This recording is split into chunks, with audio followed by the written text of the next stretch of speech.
2025년 정부 예산안이 발표되었습니다. 총 지출 규모를 보면은 전년 대비 3.2% 증가한 677조 원입니다. 그 속을 들여다보면 서민과 약자의 삶을 책임지는 예산이라고 말하기 어렵습니다. 정부는 건전재정과 효율성을 내세우면서 약자와 서민의 절박한 현실을 외면하고 있습니다. 대한민국의 재정은 국민의 삶을 책임지고 서민 경제를 지키기 위해 존재합니다. 청년들의 미래를 위한 월세 지원, 소상공인을 위한 지역사랑 상품권 발행, 그리고 주거 약자들을 위한 공공임대주택의 확대는 단순한 지원이 아니라 대한민국 경제의 순환을 촉진하는 기본입니다. 하지만 윤석열 정부의 예산안을 보면 이를 철저히 외면하고 있습니다. 전세 사기 피해자를 위한 지원 예산은 삭감되었고 사회적 경제를 지원하던 예산도 축소되었으며 심지어 공공 어린이 재활병원과 교통약자 이동 편의 예산마저도 충분하지 않습니다. 이는 약자와 서민을 희생시키고 우리 사회의 균형을 무너뜨리는 행위입니다. 더불어민주당 을지로위원회는 정부 여당이 민생 예산을 대폭 강화할 것을 강력히 요청합니다. 약자를 위한 보호망을 더욱 촘촘히 만들고 서민 경제를 활성화하는 데 앞장설 것을 촉구합니다. 청년 월세 지원, 공공임대주택 확대, 소상공인 재기 지원, 그리고 노동자의 권리와 처우 개선은 반드시 예산으로 뒷받침되어야 됩니다. 이 모든 것이 민생 예산의 본질이자 경제 발전의 출발점이기 때문입니다. 가뭄에 물 한 방울 없이 풍년을 기대할 수 없습니다. 국민의 고통을 외면하고 약자와 서민을 희생시키는 예산안은 결코 온전하다 말할 수 없습니다. 더불어민주당은 국민과 함께 민생을 지키기 위해서 끝까지 싸우겠습니다. 민생 역주행 3년, 윤석열 정권의 민생 파탄에서 국민을 지켜내겠습니다. 을을 위한 민생 예산 5조 5,712억 원과 민생회복 지원금 반영을 촉구합니다. 정기국회에서 을을 위한 민생 예산 통과를 위해 정부 여당의 동참을 강력히 요청합니다. 2025년 정부 예산안이 총지출 규모를 전년 대비 3.2% 증가한 677조 원으로 책정되었습니다. 정부는 이 예산안을 두고 건전재정과 재정효율을 내세우며 마치 국가 경제의 균형을 잡은 것처럼 성과를 포장하고 있습니다. 그러나 그 속을 들여다보면 이 예산안이 약자와 서민의 삶을 어떻게 외면하고 있는지, 민생의 절박함을 어떻게 방치하고 있는지 선명히 드러납니다. 윤석열 정부는 국민을 책임지지 않는다는 예산안을 제출했습니다. 3.2% 증액이라는 표면적인 숫자는 증가를 나타내는 듯 보이지만 물가 상승과 서민 경제의 현실을 고려하면 그 효과는 정말 미미합니다. 자영업 부채가 1,000조를 넘어서고 TMF 사태로 인해 수많은 소상공인들이 피해를 입었습니다. 배달앱 등 온라인 플랫폼의 약탈적인 수익 추구 행위로 자영업자들의 현실은 점점 냉혹해져 가고 있고 비정규직 확대와 대중소기업 간 양극화는 우리 사회의 불평등을 점점 심화시켜 나가고 있는 것입니다. 심지어 윤석열 정부는 전세 사기 피해자를 위한 지원 예산, 소상공인을 위한 지역 사랑 상품권 발행 예산, 공공임대주택 예산까지 삭감하여 국민 생존의 근간을 흔들리게 했습니다. 국가의 재정은 경제 순환을 유도하는 강력한 도구입니다.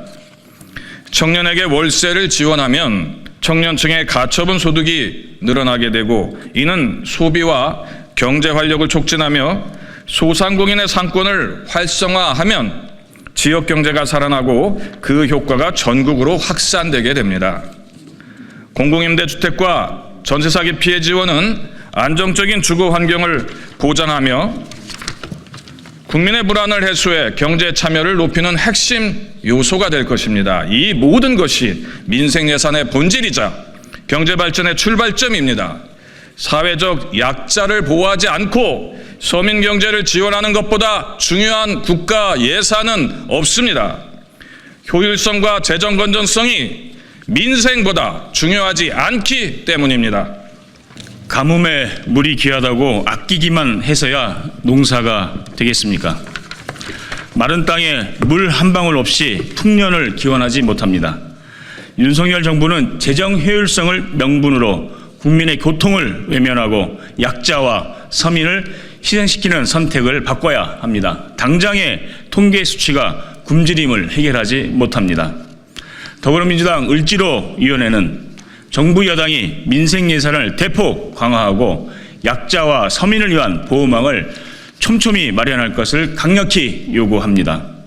청년과 미래 세대를 위한 정책과 사회 취약계층 지원 정책, 소상공인과 자영업자 보호 정책, 노동자의 권리와 처우 개선을 위한 정책은 국회도 책임감을 가지고 국민의 삶을 돌보는 민생 예산으로 챙겨야 할 것입니다. 서민의 삶이 안정되어야 국가가 균형을 찾습니다. 677조 원의 예산 속에서 민생이 배제되지 않도록 정부는 지금이라도 제대로 해 주시길 바랍니다. 이제 더불어민주당 을 지키는 민생실천위원회는 민생 예산 5조 5,712억 원과 전국민 민생회복지원금에 대한 증액을 요구하는 바입니다. 첫째, 청년과 미래 세대를 위한 예산을 과감히 늘려야 합니다. 청년 월세 특별 지원, 청년 일자리 창출, 미래를 준비하는 학술 기반 연구 등의 예산이 반드시 확보되어야 합니다. 청년과 미래 세대를 위한 투자야말로 국가의 지속 가능한 발전을 위한 필수 과제입니다. 실질적으로 청년들의 삶을 변화시키고 미래를 준비하기 위해선 청년이 직면한 근본적인 문제를 해결해야 하지만 충분한 예산의 뒷받침 없이 저절로 이루어지지 않습니다. 월 20만 원의 월세 지원이 급등하는 주거비를 감당하지 못합니다. 미래를 준비하는 청년에게 기존의 일자리에 만족하라고 할 수 없습니다. 기술혁신 분야와 지역경제를 기반으로 하는 청년 일자리 창출에 투자하고 첨단 분야 연구 지원과 다양한 학술 기반 연구 예산 증대로 국가 경쟁력을 높여야 할 것입니다. 둘째, 사회 취약계층 지원이 필요합니다. 장애인 창업 지원, 공공 어린이 재활병원 건립, 교통약자 이동 편의 증진 등 사회적 약자를 위한 필수 안전망이 필요합니다. 을들의 예산은 우리 사회의 가장 약한 고리를 지키는 최소한의 장치입니다. 긴급복지, 장애인 지원, 발달장애인의 자립지원 사업은 을의 삶을 존중하기 위한 핵심적인 과제입니다. 공공어린이 재활병원과 온열질환자 지원은 기후위기와 의료 접근성의 격차 속에서 약자들에게 생존을 위한 기회를 제공합니다. 또한 보건복지 비정규직 처우 개선과 정규직화는 을들에게 고용 안정성을 보장하며 정신건강, 아동학대 예방, 노인 보호와 같은 필수 사회 서비스의 토대를 강화합니다. 그리고 취약계층의 일자리 창출과 사회안전망 구축의 한 부분을 책임져온 사회적 경제 지원 예산을 복원해야 합니다. 정부는 2023년 1,000억 원에 달했던 사회적 경제 지원 예산을 2년 만에 3분의 1 토막냈습니다. 사회적 경제 현장 활동가들은 갑작스런 정부의 예산 지원 중단을 사회적 경제 죽이기로 받아들이고 있고 실제 사회적 경제 조직의 성장 사다리는 붕괴될 위기에 놓여 있습니다. 이대로 사회적 경제 현장의 마중물이 마르면 역대 정부의 지원 아래 어렵게 싹 틔운 귀중한 민생경제 자산들은 돌이킬 수 없이 망가지고 말 것입니다. 을들의 예산은 단순히 약자를 돕는 배려가 아니라 우리 사회의 지속 가능성을 위한 중요한 투자입니다. 정부와 국회는 이러한 예산을 외면해서는 안 되며 관련 예산의 증액과 안정적 지원을 통해 모두가 함께하는 사회를 만들어야 합니다. 이 예산은 약자를 위한 예산이자 결국 우리 모두를 위한 예산입니다. 셋째, 소상공인과 자영업자 보호가 절실합니다. 전국민 민생회복지원금, 지역사랑 상품권 재개, 상권 활성화 사업, 소상공인 재기 지원 예산은 지역 경제를 되살리기 위한 초석입니다. 윤석열 대통령이 거부한 민생 회복 지원금은 단순히 국민에게 현금을 지급하는 것 이상의 효과를 가지고 있습니다. 지원금이 지역 상권과 시장에서 소비되면서 소상공인과 자영업자의 매출로 이어지고 지역 경제가 활력을 찾는 선순환 구조를 만들어내는 경제정책임이 증명되었습니다. 위축된 경제를 회복시키는 강력한 재정정책이며 소비 진작과 지역 경제 활성화로 성장이 닫힌 경제 구조의 마중물 정책입니다. 자영업 부채가 1,000조를 넘어섰습니다. 이분들에게 장사를 해서 빚을 갚도록 해야 합니다. 폐업의 위기가 속출하는 지금의 경제 상황을 타개하기 위해서는 지역사랑 상품권을 발행해야 합니다. 주민 할인 혜택으로 가계의 소비를 촉진시키고 상점의 매출 증대가 지역 경제를 활성화시키는 순환 구조를 이미 경험한 바 있습니다. 코로나 채무 상환의 고통이 가시기 전에 TMF 사태가 터졌습니다. 불황을 이유로 배달앱 등 온라인 플랫폼의 약탈적인 불공정 행위가 빈번합니다. 일반 매장은 온라인 입점업체와 경쟁해서 패하여 폐업합니다. 언제까지 을과 을끼리의 생존 경쟁을 지켜보려고 합니까? 명심해 주십시오. 소상공인 자영업자가 살아야 대한민국이 삽니다. 넷째, 노동자의 권리와 처우 개선입니다. 비정규직 처우 개선, 정규직화 지원, 공공기관 인건비 증액을 통해 노동시장의 불평등을 해소해야 합니다. 앞에서는 노동약자 지원과 노동개혁을 외치면서 뒤에서는 노동자 지원을 축소하는 국민 기만도 멈춰야 합니다. 1조 7,845억 역대 최대였던 작년 임금체불은 올해 또다시 기록 경신이 예상되는 상황입니다. 그럼에도 대규모 체불 사태에 가장 큰 책임이 있는 윤석열 정부는 체불 청산, 법률 구제 인력을 구조조정하는 등 피해 구제에 뒷전입니다. 산재 인정까지 걸리는 기간도 윤석열 정부에서는 600일을 돌파했고 특고 플랫폼 노동자들의 권리 보장은 요원합니다. 비정규직 노동자 처우 개선 예산은 편성조차 제대로 되지 않았습니다. 심지어 노동자 부당해고 사건이 역대 최다인 1만 5천 건을 돌파했음에도 윤석열 정부는 국선 대리인 예산까지 삭감하는 등 노동약자를 지원하는 것인지 외면하는 것인지 도저히 알 수 없는 지경입니다.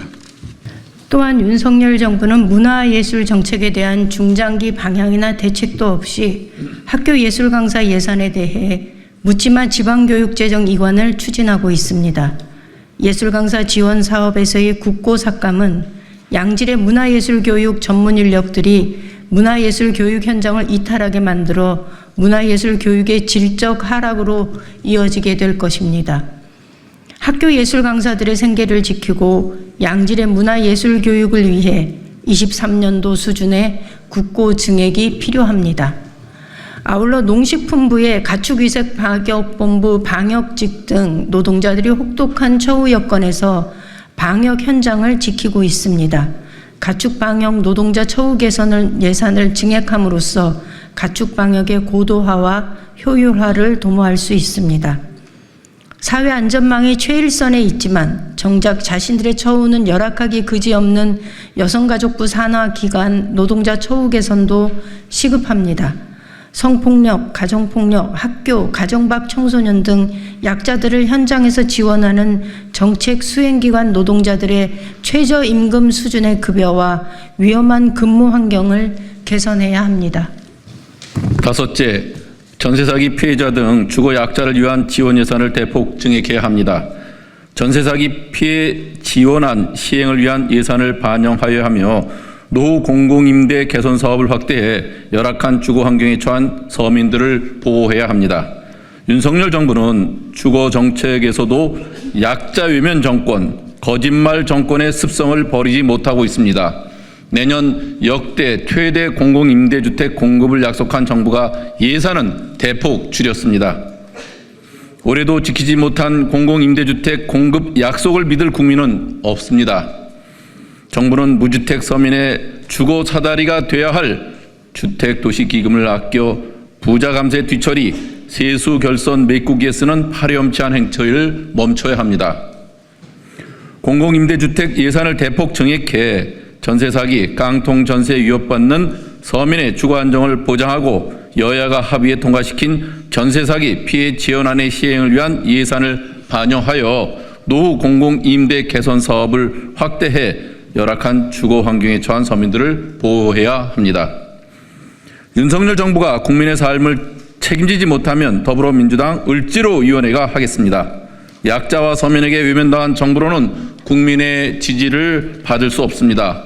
더불어민주당 을지로위원회는 민생예산 확보를 위해 최선을 다할 것이며 국민과 함께 민생을 지키는 예산을 만들어 갈 것입니다.